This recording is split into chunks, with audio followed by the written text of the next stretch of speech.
Welcome to the eCommerce Badassery Podcast, the place for scrappy female entrepreneurs who want to learn actionable steps and strategies to grow the traffic, sales, and profit in your e-commerce business. I'm your host, Jessica Totillo-Coster, a 20-year retail veteran who spent 3 years as the only employee of a 7-figure online store. That shit was crazy.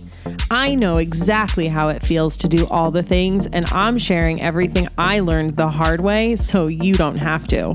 I may have started this business by accident, but supporting badass bosses like you lights me the fuck up, and I am so stoked to see you grow. Are you ready, babe? Let's roll.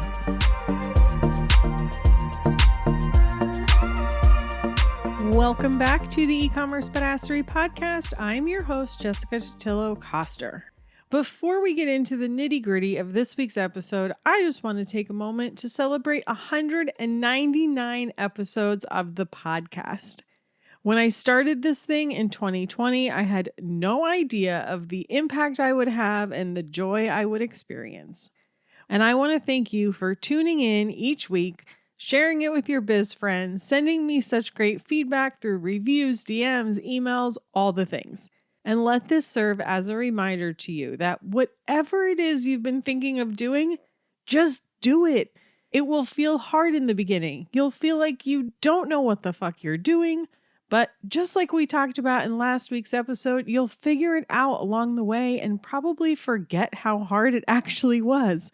At the end of the day, the only thing I wish I did differently was starting this bad boy sooner. On to today's topic. What do Bombas, Scrub Daddy, and Squatty Potty have in common? And no, it's not that they got investments from sharks. All right, how about Spanx, Crocs, Pura Vida, or even a non-product brand like Dave's Hot Chicken, Poopery, Harry's, Dollar Shave Club, Peloton, Ruggable, Movement? What do all of these brands have in common? They're all known for something. And they're known for something because they started out with one product. And in some cases, they still only sell one product in different variations. And I'm sure you can think of a handful of other brands that fit this description too. There are a lot of reasons why only selling one or just a handful of products is a good idea, from the ease of sourcing and production to shipping, scalability, and a whole lot more. But that's not what I really want to talk about today.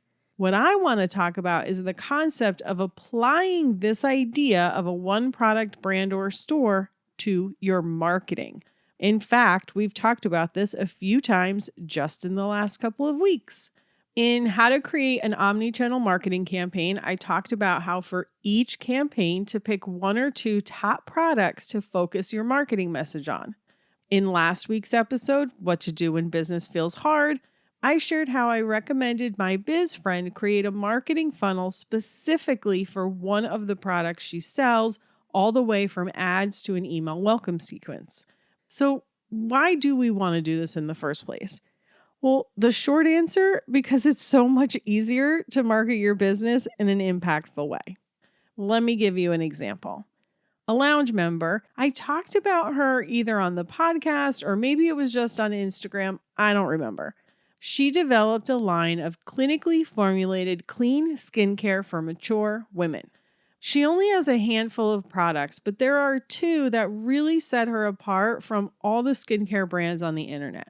One is a vaginal moisturizer, and the other a natural deodorant that actually works.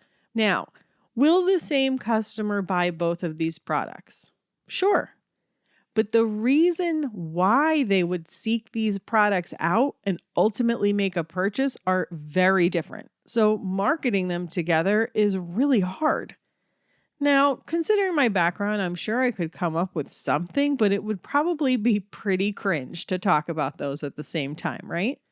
Instead of trying to market a line of clinically formulated clean skincare for mature women, because while that's great, it doesn't really set her apart, she can market a natural deodorant that actually works. Which of those sound more powerful to you? Okay, so the trick with this method is that you probably can't do it for every single product you sell. Well, if you only sell a handful, you could, but to really do this well, You first have to identify your top products so you know where to focus your efforts. If you're a boutique, a jewelry brand, a home decor store, or any other type of store that sells a lot of products, think of this at a collection level. So when I had my boutique, it was jeans and going out tops. A jewelry client of mine has a mix and match collection of letter jewelry. For you, it might be the dinnerware that you sell. Dig through your data and figure out what are the top 2 to 3 sellers in your assortment. And of course, there are going to be some nuances here depending on what you sell. For instance, last year, I did a BizBite episode on how to deal with conflicting advice from experts. On that episode, I talked about a lounge member who designed and sold wall art for nurseries. In her case, it's not the wall art itself that's the product. It's the actual print she created. If you think about how most parents decorate a baby's nursery, it's in a theme, right? So if they want her print in wall art, they probably want it in bed sheets, maybe wallpaper. I have another client who puts clever phrases on t-shirts. She has 2 that pretty much outperform all the rest, so she puts those on multiple other products like hats, stickers, and pins. Again, this episode is not about whether or not you should shrink or expand your product line, but I always try and give you as many examples as I can so you can see how these concepts apply to your business. Now that you've identified your top 2 to 3 products, I want you to ask yourself, why would someone buy each of them? Like the vaginal moisturizer and deodorant example, the reasons are likely very different. Taking it back to my biz friend I talked about last week, she has 2 main products, one for mom, one for daughter. In both cases, mom is the one making the buying decision, but the reasons why, completely different. Once you identify what motivates their buying decision, you can create a sales funnel that speaks directly to that and only that, from your organic content to your paid ads and even the follow-up email sequence you send when you get them on your email list. Doesn't that feel easier to just focus on selling one product? It doesn't mean you won't sell your other products or that you're going to miss out on revenue. When I go to Dave's Hot Chicken, I get a side. People who buy Crocs buy Charms. If you're going to buy 1 pair of Bombas socks, you'll probably buy 2. The point is that instead of confusing your customer, trying to talk to them about all of the things, you draw them in by speaking to the exact thing they're looking for, and then sell them more once they're there through an optimized website, cross-sells, bundles, subscriptions, repeat purchases, etc. Even in a brick and mortar store, you don't put everything you sell in the window. You draw them in with the best of the best and then sell them more once they're inside. And look, this doesn't mean you abandon all other marketing you're doing and stop talking about every other product you sell. Not unless you want to. This can be an evergreen marketing campaign that runs in the back end of your business alongside everything else you're doing. Let's use the clinical skincare line example again with the natural deodorant. In her day-to-day, she can continue to educate on skincare ingredients, marketing her line to her existing audience, and creating mini marketing campaigns throughout the year, as explained in the Omnichannel episode. But alongside all of that, she can build up a campaign specifically for the natural deodorant. What does that look like? It could be running ads to a blog post with an offer to sign up for her email list where they go through a specific flow designed to sell that deodorant. She could layer in some influencer and affiliate marketing. She could do some collaborations featuring that product and maybe even some giveaways. It might even be putting that one product on another sales channel like Amazon, starting wholesale, or even private label if she wants. Ultimately, what exactly you implement in this process is going to depend on so many factors. And there are, of course, tons of podcast episodes that can help you determine what's right for your business and then how to implement those things.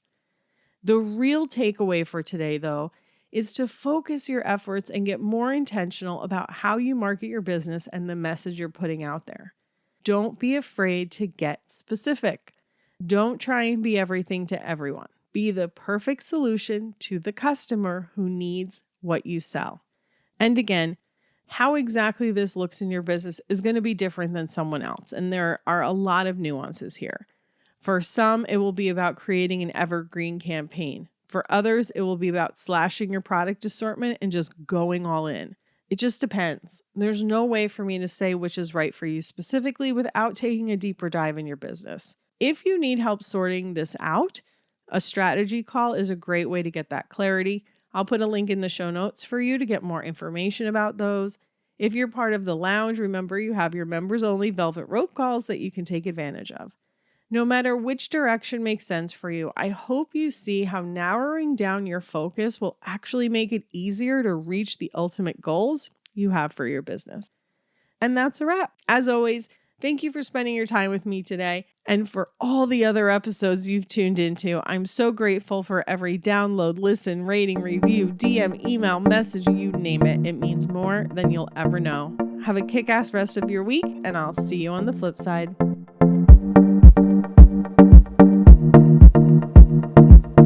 Thank you so much for listening to today's episode. If you like what you heard, I'd be so grateful if you'd leave a review on Apple Podcasts, and don't forget to subscribe so you never miss an episode. And if you're looking to surround yourself with more product entrepreneurs who totally get your life right now, get your booty on over to the eCommerce Badassery Facebook group. Can't wait to see you there. Until next time, e-commerce friends, stay badass.